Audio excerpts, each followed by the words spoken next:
दुबईतील गगनचुंबी इमारतीला भीषण आग लागलेली आहे। मरीना येथील 67 मजली निवासी इमारतीला ही मोठी आग लागली। या इमारतीमधून 4000 लोकांना बाहेर काढण्यात आलेलं आहे। ही दृश्य आपण पाहतोय, दुबईतील दृश्य आहेत। 67 मजली इमारतीला ही भीषण आग लागली, मात्र या इमारतीमधून अनेकांना बाहेर काढण्यात आलेलं आहे। सुदैवाने कोणतीही जीवितहानी झाली नाहीये। अधिक माहिती घेऊया, माझे सहकारी चंद्रकांतजी शिंदे आपल्या सोबत जोडलेले आहेत।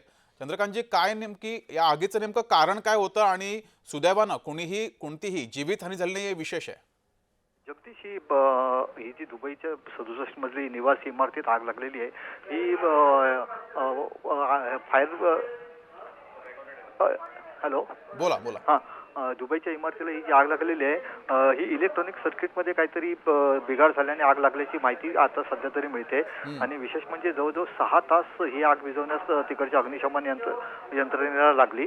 आणि ही एक सगळ्या म्हणजे दुबईमध्ये अनेक मोठ्या निवासी इमारती आहेत, हो। त्यापैकीच ही एक असून दुबई मरीना असं याचं नाव आहे। आणि 67 मजली इमारत असून याच्यात 764 घरं होती। आणि त्या 764 घरामधील जवळपास 4000 लोकांना बाहेर काढण्यात आले। आणि ही आग सुमारे 6 तास चाललेली। शुक्रवारी संध्याकाळी आग लागलेली ही। आणि आज शनिवारी पहाटे दुबई सिव्हिल डिफेन्सच्या पथकांनी यशस्वीरित्या ही आग नियंत्रणात आणली।